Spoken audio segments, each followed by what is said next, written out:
Hello, my dears. You are listening and maybe watching the second episode of Keeping Kith, Field Notes from the Prairie.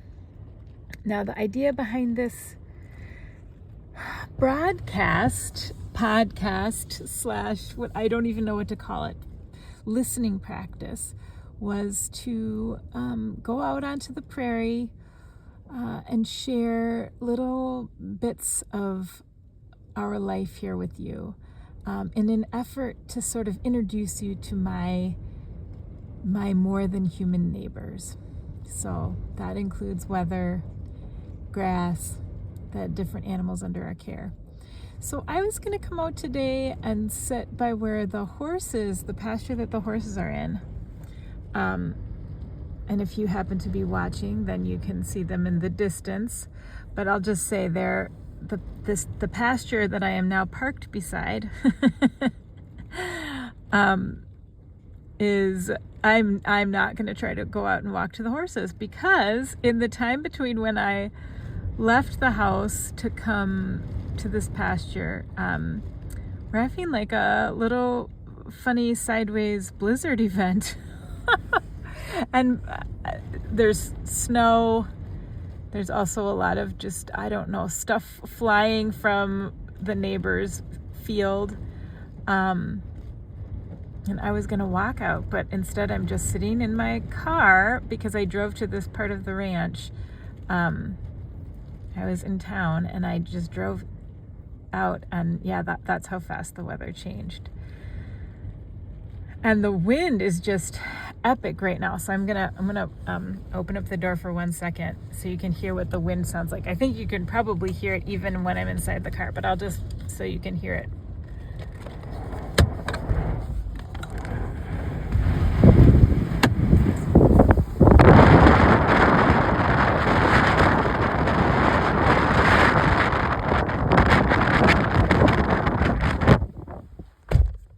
Now that's that's an unusually lot of wind, even for here where we're used to a lot of wind.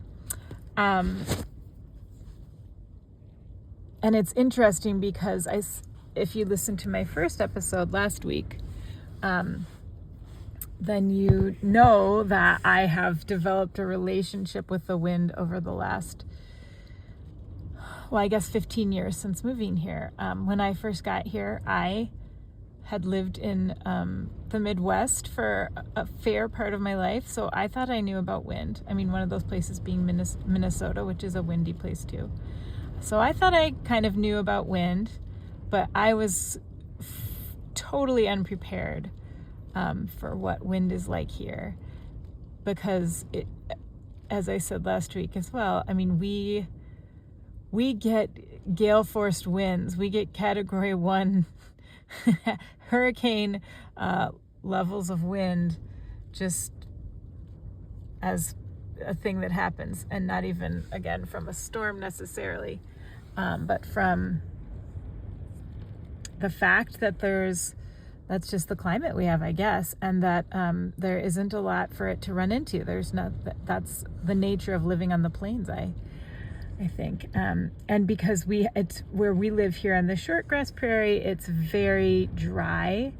And so not being a meteorologist, I can't speak on this, but I think that is part of it too. There's just not very much moisture in the air. And I think that results in us having just very different weather than places where it's maybe more humid. So anyway, you can see, if you're watching, again, there's our horses out there. And this is, again, part of, we're going to see where this Keeping Kith idea takes us, and what ends up being sort of useful that comes out of this. Because I do hope part of it will be kind of an encouragement to you to keep Kith with your own neighbors, whoever and wherever they may be. But because I happen to be here, so this is where I'm doing it, I do think this place is really interesting because it is a land of such extremes.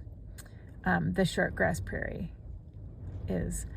We have some of the record high temperatures in the contiguous United States and some of the record low temperatures in the contiguous United States. In here, we also have incredible variability when it comes to moisture. So our average is about 13 inches of rain a year, which obviously is near desert conditions, but that's, there will be years where we have a rain event where we'll get 13 inches. And so it's a place, again, of extremes, and it's also a place, therefore, that has sort of an incredible resilience, sort of that just is part of the ecosystem, because anything that grows or lives here has to have very deep roots to withstand the wind, to withstand the drought, but then also has to be able to soak in a bunch of rain when it does come. And I think that with the animals too. It always amazes me. When I first moved here and I saw horses just sort of out in a pasture, I grew up thinking horses lived in stables, that horses should be in barns. And I was kind of horrified by what to me looked like animal endangerment. And it slowly, I had this awakening of just, again, spending time here, spending time around the animals, and like realizing that these horses have the most amazing life because they get to be together, hanging out, enjoying like the freedom of movement. They run when they want to run. They do what they're doing right now, which is hang out by the windbreak, and some of them aren't even. I mean, this is crazy wind. Like we're getting gusts up to, I think they said maybe 60 or 70 miles an hour today. So, and some of those folks are just hanging out. Again, if you can see it, if you're watching, you can see, but otherwise there's a small group of the horses is standing behind a tin windbreak, and the rest are just kind of like out in the middle of the pasture, grazing, heads down, and also just kind of standing, just with their friends. This is another sort of side note, but something I get a real kick out of that makes perfect sense but wouldn't have been obvious to me before moving here, which is that horses totally have friends. they have the other horses they like to hang out with, and then they have ones that they don't like to hang out with, or they get in fights with, and that can, it's just, I mean, it's just the same, I guess, as a group of people. So that's another thing, when a horse doesn't live in a stable and isn't sort of confined to its own little cubicle, they get to decide who they're going to hang out with and who they want to stand at a distance from, and they mingle, and then they go off on their own and maybe stand, off to the side if they need a little time to themselves. So, it's a very different thing to be a horse that gets to be out in a pasture with the other horses. But it also means that you are, you're out in the elements. So, again, there's an interesting, this is a topic I could talk a lot about. There's an interesting responsibility that you have then as sort of like the human that determines where the animals are going to be, when you have that kind of like jurisdiction. Because if we bring them in, obviously they get to be in a warmer situation, which is nice in some ways, but then they have a lot less freedom to move. So I think about it more with my sheep, and again, how best to keep them safe. We worry less about the horses. Horses, we don't have to worry about predation with horses, and they're just pretty tough relative to other types of livestock, including sheep. And so it's not super cold today, but when it is, again, you feel like, oh, we should bring them in. But then when you go out and you see that there is actual snow on their backs, which looks sort of awful when you're watching it, or for me, when I first saw that, I was like, oh no, look, they've got snow, like that must be so cold. And then I realized if the snow isn't melting, like that's how well insulated they are by their winter fur or winter hair. which again, if they're outside and they grow in that winter coat, like it keeps them very warm. And it is one of our jokes that kind of like you have a horse out in the pasture and you bring them in the spring, and that is like sort of the chubbiest they'll ever be because they just kind of hang out and eat. They really do not seem to be adversely affected by cold in the way that, a human being would be. So, although that being said, again, I'm thinking back to the theme of this show, keeping Kith. I think another thing I would like to come out of it is the sense that we have a lot to learn from our other than human neighbors. And for me, the kind of resilience that I have seen in my animal neighbors reminds me often that my body is more resilient than I've sort of been led to believe, and that living in climate controlled environments all the time.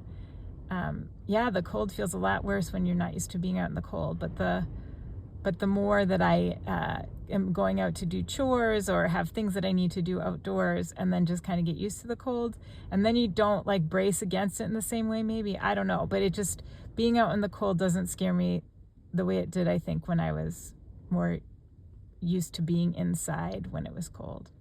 So that's something I for sure learned from the prairie and from hanging out with animals like horses who are able to,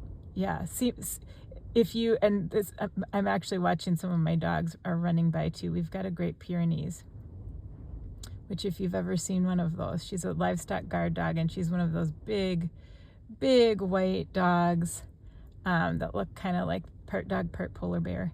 And she's a perfect example of this. Like, she will take a snowbank over a spot by the fire any day of the week because she gets overheated very easily.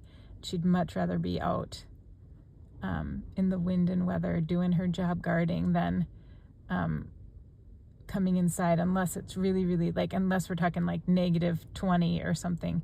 She's pretty unbothered by the cold. So I just think we have we are animals too, and our bodies are a lot more resilient than we sometimes realize, and finding that capacity within ourselves is a gift that I have gotten from living here. So maybe I'll leave it at that for now. This has been a really hard week. I guess I'm not going to leave it there because I am going to say a few more things. This has been a really hard week.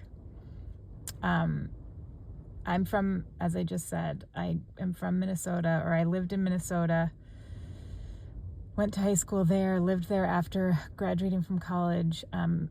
It's where a lot of my family and friends still live. It's when I say I'm going home, that's the place I say I'm going home to.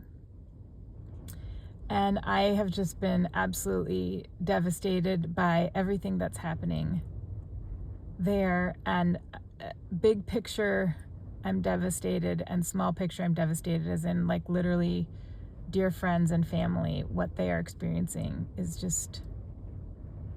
it's just awful. It's really awful. And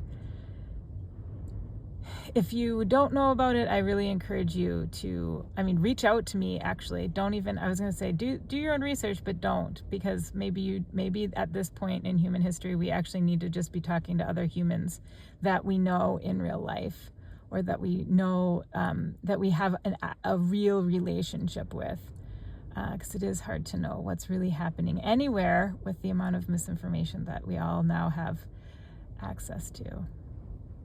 Oh, and I'm watching two of the horses were just in a little fight. Oh, now they're moving in that. It was two of the older ones, Ravi and Moondog, and who I actually know are friends, but they, I think that they're both kind of up in the hierarchy of like, of the horse hierarchy. Here, I'm trying to remember what you call a group of horses. Is it a herd? I feel like there should be another name for horses, but I think it's herd. Anyway, I'm not sure. I'll have to look that up, but I think they are sort of on the leadership committee. Ravi and Moondog are, so maybe they're having a disagreement about how best to lead. which also feels relevant to what I'm talking about. But anyway, yeah, it's just, I don't know. It's a crazy, crazy time to be humaning. That's the best I can say about that. But if you follow me on social media, you've already heard all this, which is that I think maybe we're always at the moment where we have to make some decisions about how we want to show up in the world.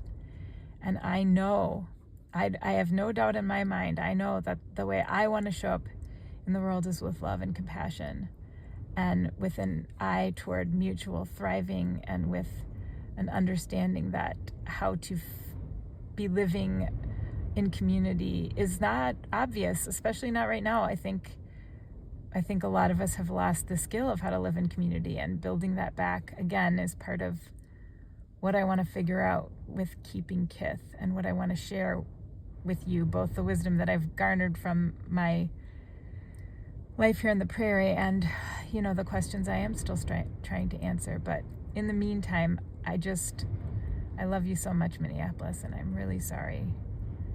And yeah, I think it's on all of us to keep asking those hard questions. And again, if you want to know more about what I am experiencing as a person who personally knows people in Minnesota, please do reach out. I'd be happy to talk with you more. In the meantime, I hope you take this as an invitation to go out, go meet some of your own Kith, whether that's just stepping out your door to hear if there's any birds having a chat in the trees by your house. If it's too cold for birds, it might just be the wind talking to the trees. Or maybe you do have a human neighbor that's walking past that you can say hi and strike up a conversation with. Because I promise there is a neighbor that wants to meet you and will be excited to see you if you do decide to go out. So, goodbye till next week.